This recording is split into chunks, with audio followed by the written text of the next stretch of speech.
De couleur blanche, le sel de table, sel alimentaire ou sel de cuisine, composé essentiellement de chlorure de sodium, est connu comme étant le principal exhausteur de goût. Il permet de faire ressortir la saveur d'un plat. Mais lorsqu'il est utilisé en grande quantité, il devient un danger pour l'organisme. Ça peut provoquer l'hypertension artérielle, ça peut provoquer des dégâts cardiaques, ça peut provoquer l'artériosclérose qui peut causer aussi l'artériosclérose à son tour peut favoriser l'AVC. Il y a sur le marché des aliments renfermant déjà du sel et lorsqu'on les utilise, il est recommandé de ne plus en rajouter. Il y a des aliments qui sont naturellement salés. Et quand on doit avoir ces aliments dans nos marmites, on doit vraiment diminuer la quantité de sel qu'on doit ajouter. Par exemple, les poissons qui viennent des eaux salées.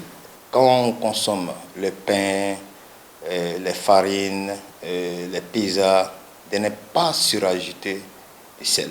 Alors, voici quelques conseils pratiques. Et dans tout, si on a un équilibre, le corps va fonctionner normalement. Ce qu'il faut faire, c'est éviter en fait tous les exhausteurs de goût, se limiter simplement au sel. Après, on peut épicer ses plats différemment, c'est-à-dire mettre par exemple des épices qui vont un peu rehausser le goût des plats. Pour le bon fonctionnement de l'organisme, le sel est nécessaire mais en petite quantité.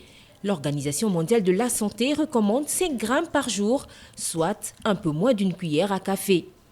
Limiter sa quantité de sel permet d'échapper au régime de sel souvent exigé par les médecins en cas d'un taux élevé de celui-ci dans le corps.